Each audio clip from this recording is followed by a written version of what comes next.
So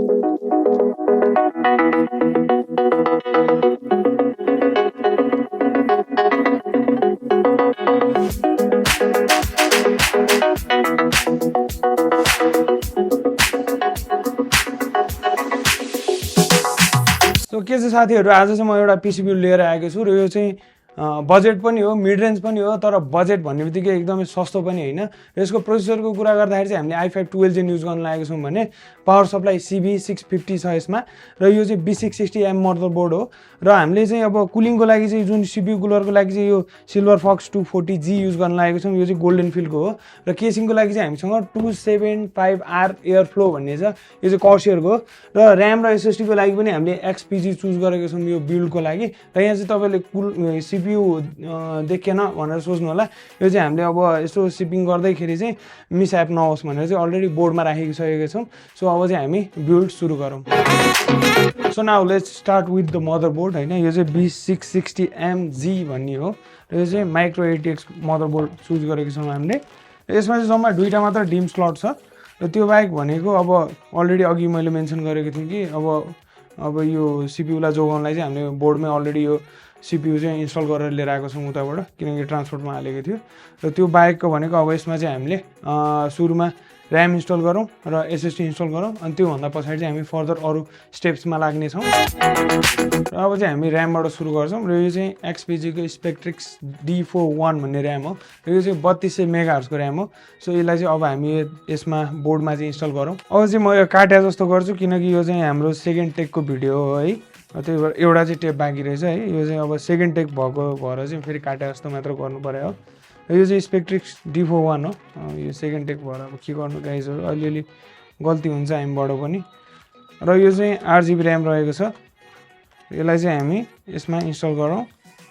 र एउटा हामीले बिर्सिनु नहुने कुरा भनेको र्याम इन्स्टल गर्दाखेरि भनेको जबसम्म खट्याक्क आवाज आउँदैन तबसम्म चाहिँ र्याम इन्स्टल राम्रोसँग भयो कि भएन भन्ने कुरा चाहिँ थाहा हुँदैन। सो खट्याक्क आयो भने चाहिँ र्याम इन्स्टल भयो भनेर बुझ्दा हुन्छ। म झन्डै उल्टा हालेँ गाइज है। यसलाई चाहिँ खट्याक्क साउन्ड भन्छ गाइज है। यति नगरेसम्म चाहिँ र्याम इन्स्टल भयो भनेर थाहा हुँदैन। हाम्रो चाहिँ अब र्याम इन्स्टल भयो, यो चाहिँ अब अलिकति अगाडिको पहिला हाल्नुपर्ने रहेछ, अब मलाई पनि थाहा थिएन है। र यतापट्टि हालेर यतापट्टि हाल्दाखेरि अब मलाई धोका दियो, त्यही भएर मैले अब र्याम इन्स्टल गरिसकेँ। तपाईले देख्न सक्नुहुन्छ है, र्याम इन्स्टल भइसक्यो। र अब चाहिँ यसमा हामी SSD इन्स्टल गर्नतिर लाग्छौँ। SSD को लागि चाहिँ यसमा एउटा मात्र M.2 स्लट छ। यो चाहिँ फलामको पातो के होला जस्तो तपाईहरुलाई लागिरा होला, यो चाहिँ हिटसिङ्क हो SSD को लागि। र ठाउँको ठाउँ एउटा नट झन्डै हराए। सो अब हामी र्यामको इन्स्टलेसन सँगसँगै अब हामी SSD तिर लागौँ। र यो पनि XPG कै छ, XPG को SX8200 Pro भन्ने SSD चाहिँ हामीले इन्स्टल गर्न लागेको छौँ। र यसको रिड एन्ड राइट स्पिड पनि अलिकति राम्रै छ। र यहाँ तपाईहरुले देख्न सक्नुहुन्छ कि यसमै एउटा स्टिकर टाइपको छ। सो यसलाई चाहिँ हामी युज गर्दैनौँ है। यसमा चाहिँ हामीले युज गर्ने भनेको यो SSD मात्र हो। यो चाहिँ निकाल्नलाई बहुत गाह्रो भइरहेछ गाइज, मलाई भाँच्यो भने दुई टुक्रा हुन्छ, काटा मात्र लाग्छ मलाई हैन। सो अब यसमा चाहिँ हामीले इन्स्टलेसन गरौँ यसमा है। र अब यसमाथि चाहिँ हामीले यो हिटसिङ्क चाहिँ युज गरौँ, जसले गर्दाखेरि चाहिँ यो SSD लाई चाहिँ तात्नबाट बचाउन सकिन्छ अलि।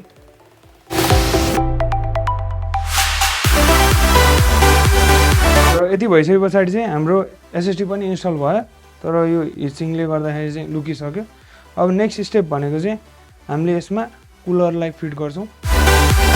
अब यो CPU कुलरको बारेमा कुरा गर्दाखेरि चाहिँ 11 र 10 जेनको लागि हो यो, तर हामीले अलिकति जुगाड गरेर चाहिँ यसलाई 12 जेनमा पनि इन्स्टल गर्न सक्छौँ।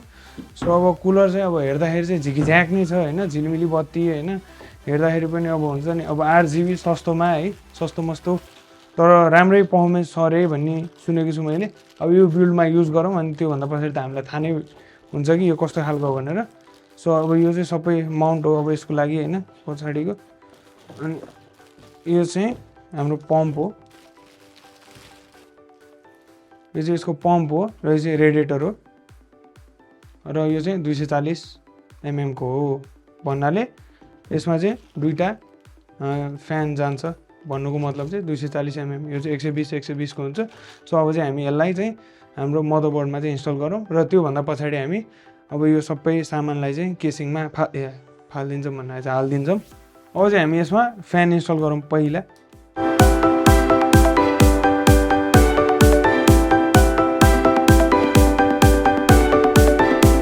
फ्यान चाहिँ रेडिएटरमा लागिसकेको छ। अब यसलाई चाहिँ हामी हाम्रो मदरबोर्डमा इन्स्टल गरौँ होइन।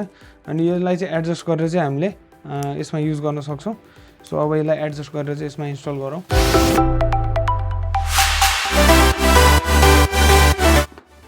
र हामीले अब यसमा ब्राकेट पनि इन्स्टल गरिसक्यौँ। र अब ब्राकेट इन्स्टल गरिसके पछाडि चाहिँ यसको अर्को एउटा सामान हुन्छ। अब चाहिँ हामीले त्यो इन्स्टल गर्नुपर्छ। यो चाहिँ इन्टेल भनेर लेखेको हुन्छ इन्टेलको लागि, र एएमडीको लागि चाहिँ छुट्टै अर्कै पाउँछ। यो चाहिँ एएमडीको लागि भयो। राख्नुभन्दा अगाडि चाहिँ हामीले के गर्छौँ भन्दा यो थर्मल पेस्ट युज गर्छौँ। यसमा चाहिँ हामीले कर्सियरको TM30 युज गर्न आएको छौँ। यो चाहिँ नर्मल थर्मल पेस्टहरूभन्दा चाहिँ एकदमै राम्रो हुन्छ। सो सुरुमा हामी यसलाई युज गरौँ। यसमा चाहिँ अब सबको आफ्नो प्याटर्न हुन्छ है कसरी हाल्ने भनेर। हामी चाहिँ यसरी हाल्छौँ किनकि लास्टमा जसरी हाले पनि थ्याच्चै हुन्छ। यो यति भयो भने यसलाई काफी पुग्छ किनकि यो मासु भात होइन, झ्याप्पा हालेर झ्याप्पा खानालाई। सो अब चाहिँ हामी यसमा यो कुलर चाहिँ इन्स्टल गरौँ। र अब हाम्रो चाहिँ CPU कुलर इन्स्टल भइसकेको छ। अब यो जसले गोल्डन फिल्डहरू युज गर्नुहुन्छ 12 जेनको लागि होइन, जुन LGA1700 को सकेट भएकोमा चाहिँ एउटा स्क्रु चाहिँ अलिक विचार गरेर हाल्नुपर्छ है। एउटा चाहिँ अलिकति बाङ्गो हुन्छ। सो त्यो चाहिँ अलिकति विचार गर्नुपर्छ, नत्र चाहिँ हामीले अलिकति जुगाड युज गरेर चाहिँ यसलाई यसरी युज गर्न सक्छौँ होइन। हाम्रो चाहिँ यो कुलर पनि लागिसकेको छ CPU कुलर। सो यो बट्टाको पनि अब यहाँ केही पनि काम छैन होइन। सो अब चाहिँ हामी यो सबै सामानलाई चाहिँ मदरबोर्ड कुलरलाई चाहिँ हाम्रो केसिङमा सार्छौँ। र हाम्रो केसिङ छ 275R कर्सियरको हो। सो अब चाहिँ म तपाईँहरूलाई एउटा जादु देखाइदिन्छु। ल 1 2 3 ल जादु देखिहाल्नुभयो, प्लित्तै केसिङ आइसक्यो यहाँ। अब हामी चाहिँ यसमा सबै यो हाल्नेछौँ। सो अब केसिङको कुरा गर्दाखेरि चाहिँ समवट बेसिक तर राम्रो खालकै केसिङ हो, नराम्रो चाहिँ होइन। यसमा चाहिँ RGB चाहिँ छैन केही पनि होइन। तर केसिङको कुरा गर्दाखेरि चाहिँ केसिङको जुन बिल्ड क्वालिटी छ त्यो चाहिँ एकदमै राम्रो छ।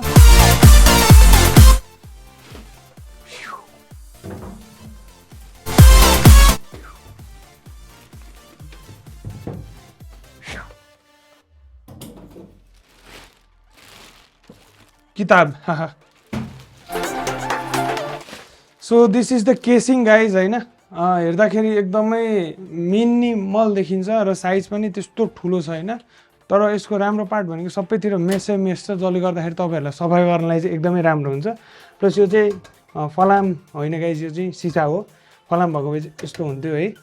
र यसको चाहिँ अब सबै क्लिन गर्नलाई पनि एकदमै सजिलो छ। यो सबै निकाल्न मिल्छ अगाडिको, तर म अहिले निकाल्दिनँ यो किनकि मेरो मर्जी हो, PC बिल्ड म गरिरहेको छु।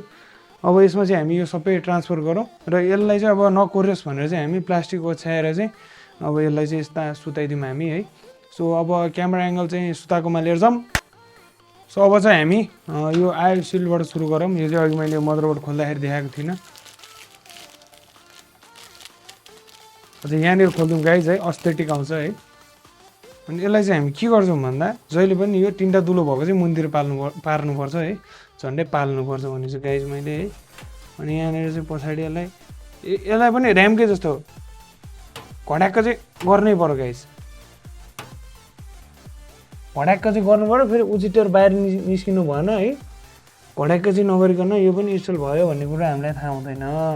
अब चाहिँ यसलाई हामी यहाँ कसौँ है। आयो सिल्ड त अघि हामीले हालिहाल्यौँ।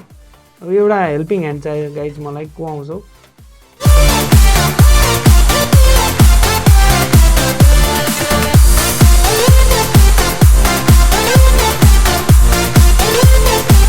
सो अब चाहिँ हामीले यसमा चाहिँ स्क्रु कसिसकेका छौँ र यसो हेर्दाखेरि चाहिँ अब चाहिँ बल्ल बल्ल कम्प्युटर हो कि जस्तो देखाएको छ। र यसलाई चाहिँ हामी अब कुलर फिट गर्छौँ। अब कुलर फिट गरेर के देखाइरहनु होइन, यस्तो एक ताली हानेर चाहिँ म यसलाई फिट हानिदिन्छु है गाइज। र हाम्रो चाहिँ यसमा यो CPU कुलर इन्स्टल गऱ्यौँ, अरू फाइन पनि मिलायौँ किनकि हाम्रो यो माथि चाहिँ यो फ्यान कुलर नअट्ने रहेछ। धोकेबाज मासाला कुलर, यो कुलर रे धोकेबाज मासाला केसिङ होइन। त्यही भएर हामीले चाहिँ यसलाई फ्रन्ट माउन्ट गरिसक्यौँ। अब यहाँ चाहिँ के नपुग्या जस्तो लाग्न सक्छ होइन। यहाँनिर पनि यत्रो मोटो तार खोइ जस्तो लाग्न सक्छ, त्यो चाहिँ यसको काम हो होइन। यो चाहिँ पावर सप्लाई भन्छ नि यसलाई चाहिँ होइन। सो अब चाहिँ हामी यो पावर सप्लाई ढ्याप्पै यहाँ हान्यौँ अनि यति गरिसके पछाडि चाहिँ हाम्रो लगभग मेरो बोली लरबर आइसक्यो गाइज रातिको अहिले कति बज्यो घडीको पनि ब्याट्री सकेछ होइन यो हालौँ अब के धेरै कुरा गराउने है ल गाइज अब चाहिँ यसको चिरफार हानौँ होइन एएसएमआर सुन्छौ झन्डै घाँटी गएको यार अलि बिस्तारै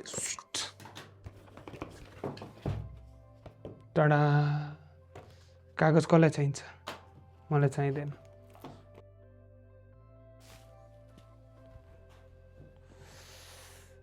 ल ओए अन भइसक्यो गाइज यो झन्डै करेन्ट लाग्यो मलाई अहिले यो चाहिँ नखानु होला है यो खानेकुरा होइन नि यो पनि कसलाई चाहिन्छ यो चाहिँ चाहिन्छ हामीलाई यो चाहिन्छ चाहिँदैन ठिकै छ गाइज अब म एक्लै छैन यहाँ होइन 12 बजी अब यसो भूतहरू पनि छन् वरिपरि यसो बट्टाले लागेर चाहिँ तर्सेको हो होइन यो पनि चाहिँदैन हामीलाई यो चाहिँ लास्टमा चाहिन्छ तर किन खोल्यो मलाई पनि थाहा छैन हिही गरे आवाजले गर्दाखेरि हो र अब यो चाहिँ अब हाम्रो सिबी 650 छ यहाँ हेर्न सक्नुहुन्छ कर्सियरको हो र यो चाहिँ एकदमै राम्रो छ तर यो जोडेको बेला चाहिँ यस्तो नगर्नु नि करेन्ट लाग्छ अब यसलाई हामी यहाँ हालौँ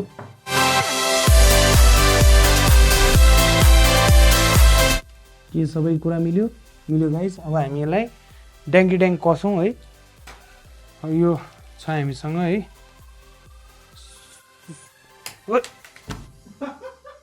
झरे गाइस ओहो मैले भूत छ भनेको थिएँ नि अब यसलाई कसौँ है त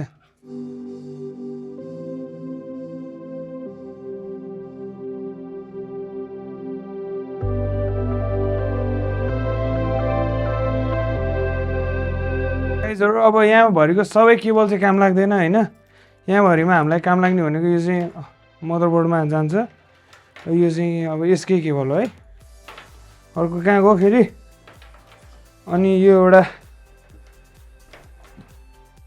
अनि हामीलाई यो एउटा काम लाग्छ यो चाहिँ सिपियुको पावर दिने हो यो चाहिँ बोर्डलाई पावर गर्ने हो गफ हान्दै मात्र मैले अघि पत्याएको होला हाहा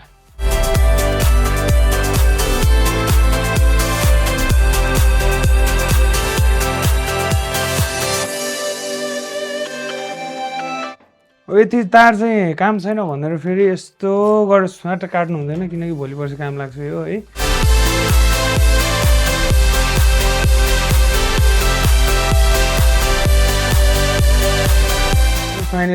फाइनली पिसिबी लगभग सकिसकेको छ केबल म्यानेजमेन्ट चाहिँ यही हो तपाईँहरूलाई कस्तो लाग्यो होइन अब बजारमा कस्तो गर्छन् तर मैले गर्न सक्ने चाहिँ यही हो यो पनि म म्यानेज गर्छु अहिले अब यसलाई चाहिँ ढाकछोप गरेर अब यसो यो सबै जुन झिसमिस छ यो सबैलाई छोपेर चाहिँ अब यसलाई चाहिँ अब हामी अन गर्नतिर लाग्यौँ र यो सँगसँगै भाइले चाहिँ अब एउटा मोनिटर पनि लिएको छ एमएसआईको र त्यो सँगै पेरिफेरलहरू पनि छ सो हामी चाहिँ सबैलाई कनेक्ट गरेर हाम्रो पिसी बुट हुन्छ कि पड्किन्छ भन्ने कुरा चाहिँ हामी जोडेर अब योभन्दा पछाडि हेरौँ हामी यसलाई टक्क जोडजाड गरौँ होइन सो मेरो काउन्टडाउनसँगै चाहिँ तपाईँहरू चाहिँ आँखा चिम्म गरेर खोल्न रेडी हुनु होइन सो 3 2 1 आँखा चिम्म गर्नु ल अब आँखा खोलौँ र आँखा खोलिसकेपछि तपाईँले देखिहाल्नुभयो अघिको बक्सा चाहिँ कहाँ गयो हामीलाई पनि थाहा छैन so let's do the first start of होइन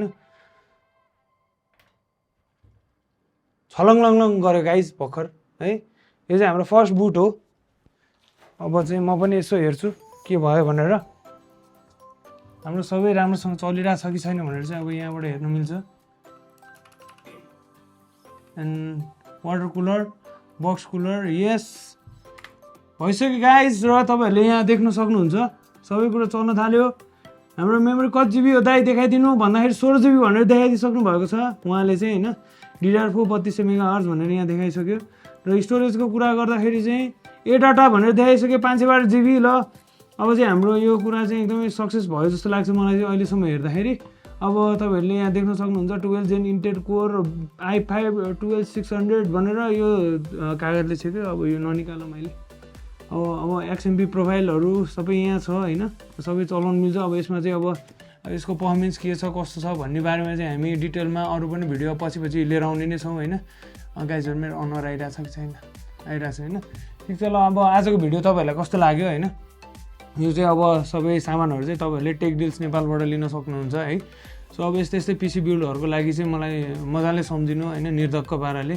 सो यस्तै भिडियोको लागि चाहिँ मलाई अब युट्युबमा सब्सक्राइब पनि गर्नु होला र यसको अब पैसाको लागि चाहिँ एकचोटि इन्स्टाग्रामतिर मेसेज गर्नु होला किनकि अब अथराइज सामानहरू भएको कारणले गर्दाखेरि तपाईँहरूले सुन्दाखेरि चाहिँ ओहो दाइ यत्रो पर्छ र यो भाँडोको जाब यत्रो भन्ने जस्तो हुन्छ होला होइन so I can understand that है सो अब यसको अब विन्डोज हाल्नेदेखि लिएर पर्फर्मेन्स के कस्तो छ भन्ने कुरा चाहिँ हामी अब पछिको दिनहरूमा जो भाइले चाहिँ यो पिसी बनाएको हो उसँग चाहिँ हामी कुरा गर्छौँ होइन अनि यो बिल्डमा चाहिँ अब हाम्रो जिपियु युज भएको छैन किनकि जति सक्दो कस्ट चाहिँ अहिलेलाई अलिकति कमै राख्न खोजेको हो किनकि साउन्डको लागि मात्र इन्भेस्ट गर्न खोजेको उसले जिपियु चाहिँ फर्दर पछिको दिनमा उसले एड गर्दै जान्छ सो अब तपाईँहरूलाई भिडियो कस्तो लाग्यो आजको होइन टिपिकल एउटा पिसी बिल्ड नभइकन अलिकति हँसी मजाक पनि गरेँ मैले यदि अब कसैको अब चित्त दुख्यो होला भने पनि अब म चाहिँ केही भन्न सक्दिनँ किनकि आफ्नो चित्त हो आफूले थुम्थुम्याउनु पर्छ भन्दै आजको भिडियोलाई चाहिँ म यहीँ अन्त्य गर्न चाहन्छु